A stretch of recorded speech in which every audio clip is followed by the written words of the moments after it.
E nós vamos conversar com o professor da Faculdade de Direito da Universidade Federal Fluminense, integrante da Associação Brasileira de Juristas pela Democracia, ABJD, Rogério Dutra dos Santos. Bom dia, Rogério. Bom dia, Glauco.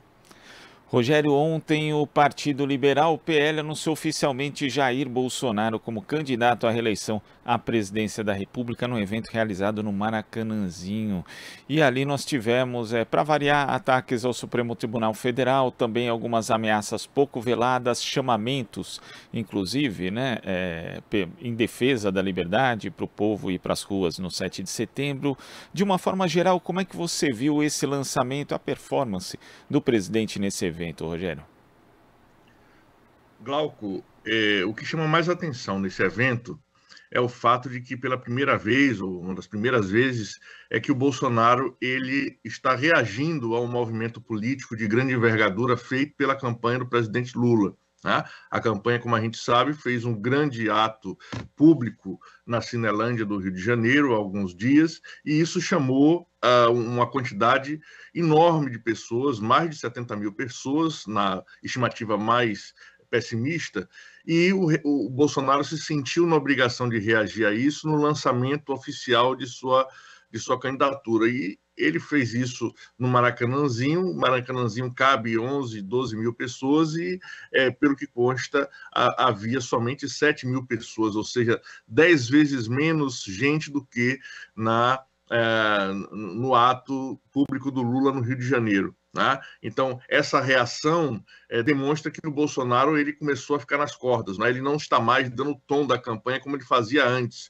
com as fake news, com a movimentação da Deep Web, das mensagens de Telegram, de Zap, etc. Ele não tem mais, vamos dizer assim, o controle narrativo da campanha, porque a estratégia que foi vitoriosa até agora foi esse chamamento do povo às ruas, funcionou, está funcionando. A campanha do Lula está rodando pelo país sempre com multidões bastante consideráveis, e isso deslocou, vamos dizer assim, a estratégia de campanha. O Bolsonaro agora não pode mais ficar falando sozinho nas redes, ele tem que efetivamente mostrar poder de fogo, e esse poder, entre aspas, né, obviamente, esse poder de fogo que o Bolsonaro tem que mostrar é nas ruas. E esse lançamento da pré-campanha dele, no meu entendimento, se mostrou um relativo fracasso, visto que ele não encheu o Maracanãzinho, que já é um local relativamente pequeno, dado o número de intenções de voto que até hoje estão aí vinculados à candidatura do Bolsonaro, e isso, de alguma forma, já mostra o enfraquecimento de sua campanha. Né? E eu acho que esse é o diagnóstico a princípio que a gente pode fazer, não é o enfraquecimento da campanha e não mais uma atitude ativa de controlar a narrativa, de propor a narrativa. O Bolsonaro agora passou a reagir à narrativa de que a democracia se faz nas ruas, e, nesse sentido, a campanha de Lula está sendo vitoriosa no momento. E também indo por esse tipo de narrativa mesmo, né?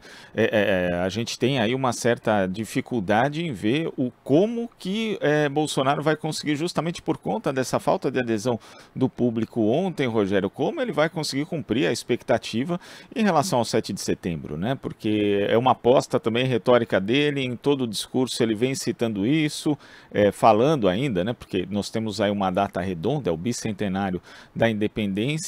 Só que no ano passado houve ali bastante gente, é verdade, em algumas capitais, com uma estrutura muito grande, né, com financiamento, inclusive apoio de setores do agronegócio, depois isso foi revelado, só que agora a gente já vê, inclusive, que o agronegócio está rachado também em relação ao apoio a Jair Bolsonaro. Nesse sentido, Rogério, essa aposta no 7 de setembro fica maior ainda para a campanha de Bolsonaro?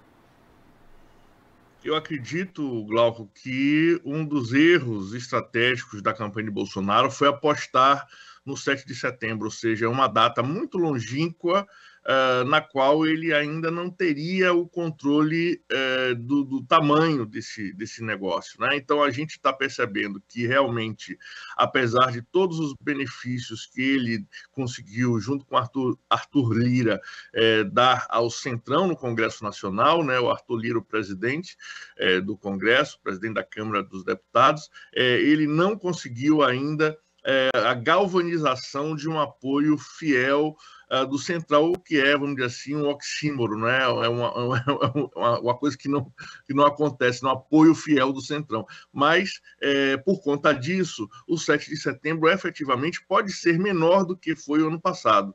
Tá? E eu acredito que o ano passado foi um tiro pela culatra.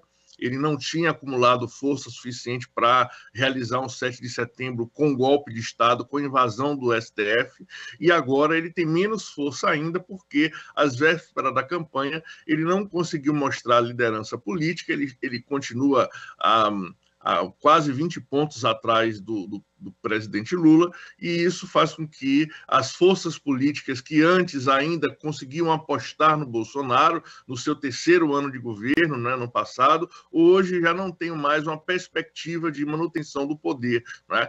Essas forças políticas, elas estão vendo aí o derretimento da campanha do Bolsonaro, a afirmação da campanha do Luiz Inácio Lula da Silva, e isso faz com que o 7 de setembro Bolsonaro provavelmente possa ser um tiro no pé, né? E, no máximo, uma quartelada organizada, mas aí por forças minoritárias, né? por grupos financiados, e não por um movimento popular espontâneo que tome a Praça dos Três Poderes. Eu não acredito que isso vai acontecer, e, portanto, aí, esse é mais um tijolo, né, no caminho do descrédito e do processo de criminalização do próprio Bolsonaro, né? O Bolsonaro que tem estimulado reiteradamente esses ataques às instituições, ataques esses que são inconstitucionais, são ilegais, e isso aponta aí para um movimento natural de punição do Bolsonaro, apesar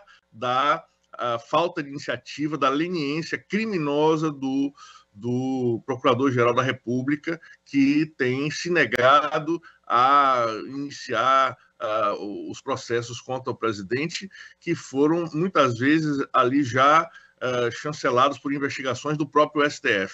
Então, esse é um problema que a gente vai ter que resolver também no processo político a seguir. Agora, existe uma preocupação, né, que é pública, da campanha de Jair Bolsonaro também em relação ao eleitorado feminino, né, onde a candidatura dele tem uma adesão muito baixa.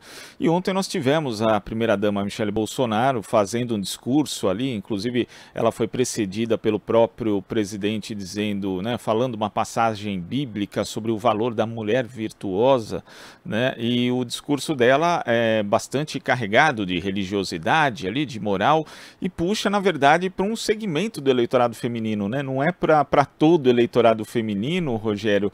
Só que, assim, isso você acha que tem alguma efetividade, já que, inclusive, a gente acompanhou há pouco aqui uma reportagem do Igor Carvalho com locução da Nara Lacerda, do Brasil de Fato, mostrando que o PL não tem uma candidata mulher sequer aos governos estaduais. Então isso ele tenta falar com o segmento feminino, só que é só com uma parte, já que é aquele que na verdade entende que a mulher deve mesmo ficar alijada da política, ou deve ser uma espécie de auxiliar do homem, Rogério?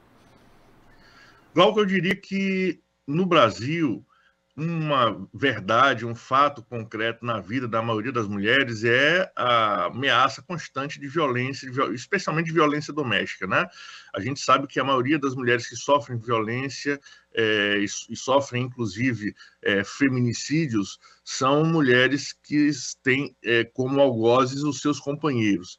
E o Bolsonaro, nesses últimos 4 anos, pelas várias falas que ele realizou, ele se mostrou como um sujeito extremamente violento, inclusive em relação às mulheres, especialmente em relação às mulheres, né? As falas que diminuem as mulheres, que subalternizam as mulheres, que entendem que as mulheres devem ser subordinadas, inclusive, através da violência, né? Essas falas, elas calam fundo mesmo, se não forem racionalizadas, nas mulheres do país que estão em situação de fragilidade, né? Então, o Bolsonaro hoje ele não representa um discurso, ele não representa uma postura que seja, vamos dizer assim, benquista pelas mulheres. Isso se comprova nas pesquisas eleitorais, em em todas as faixas de renda e faixas etárias, o Bolsonaro tem perdido assintosamente o apoio das mulheres, né? Um apoio que anteriormente já foi significativo,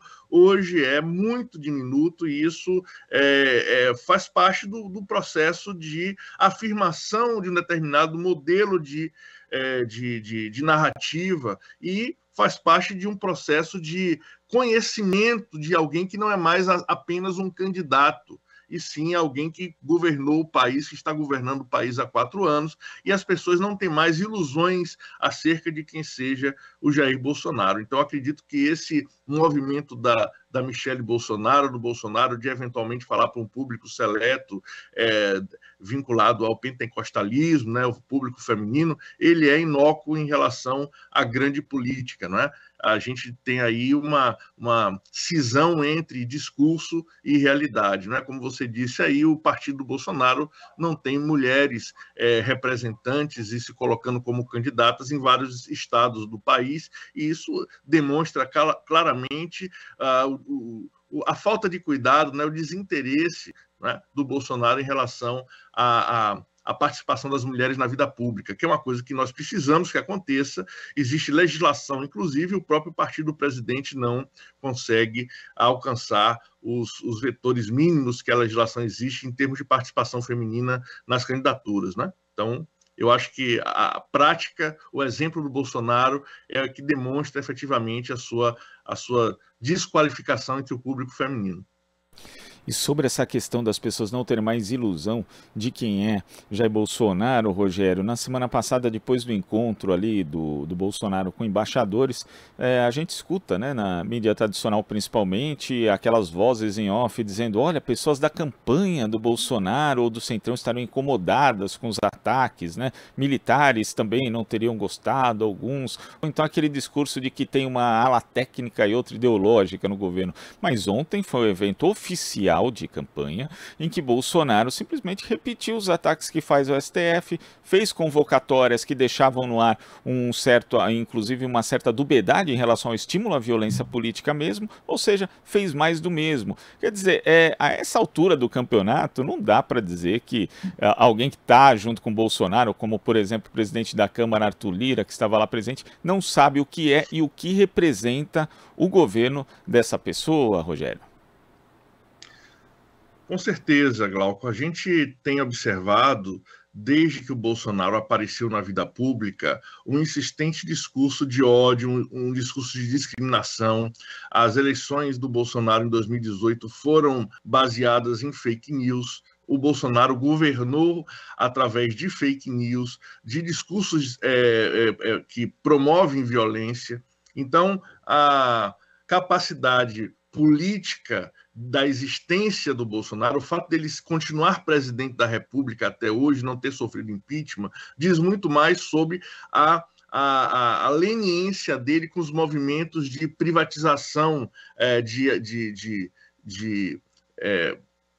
do país, né, de empresas públicas e assim sucessivamente, né, de desmonte da Petrobras, venda da Eletrobras. Então, essa pauta neoliberal, que é tão cara aos donos do poder, vamos dizer assim, ela é a pauta que permitiu Bolsonaro sobreviver, apesar do seu discurso vazio, apesar do seu discurso violento, apesar do seu discurso sem sentido.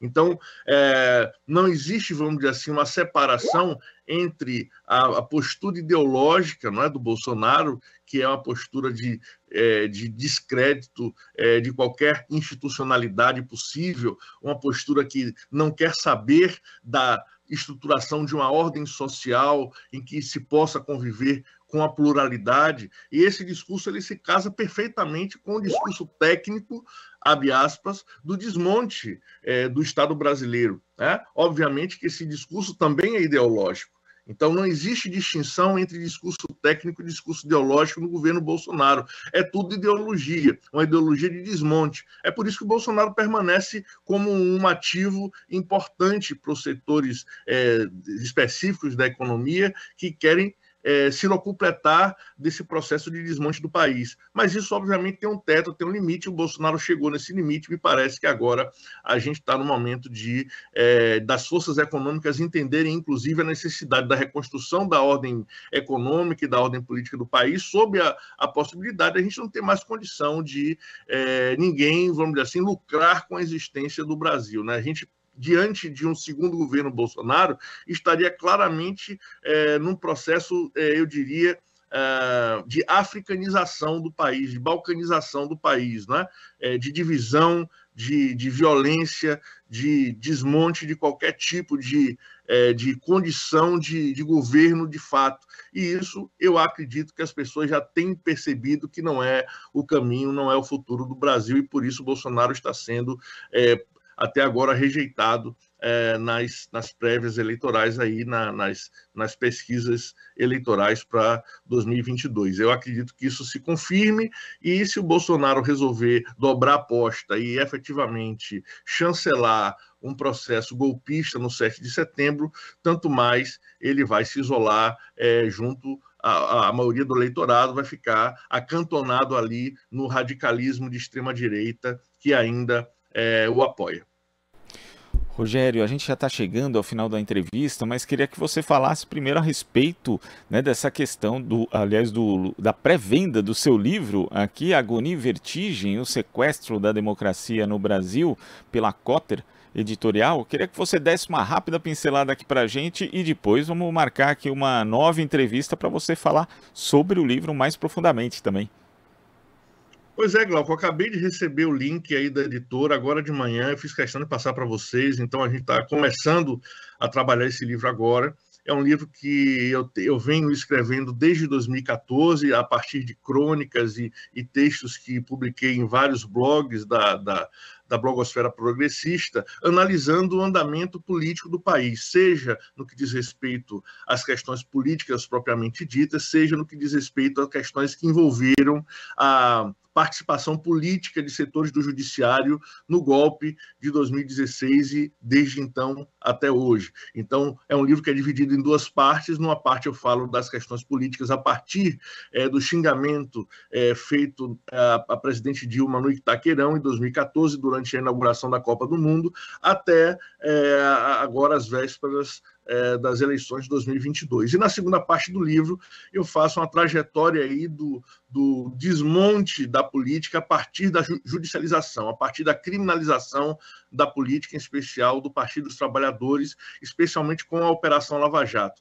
Então, desde 2014 também eu monitoro a Operação Lava Jato, tenho escrito de forma sistemática, denunciado a operação. Em 2016 eu escrevi um texto que está nesse livro aí, assinado por alguns outros professores comigo, informando, dizendo quem quer prender o Lula em 2016, né? Então a gente já antecipava que esse era um movimento da Lava Jato, que se concretizou 2 anos depois, e esse livro, de alguma forma, faz um retrato do país de 2014 até agora, né? Meu último texto do livro foi escrito há algumas semanas, então é um livro que está bem fresco, com análise bem interessante, no meu entendimento, sobre a realidade brasileira dos últimos anos, né? E, obviamente, eu não me furto a fazer algumas análises políticas mais profundas, obviamente com um discurso palatável para quem não é da área, mas né, a ideia do livro é que ele seja um livro de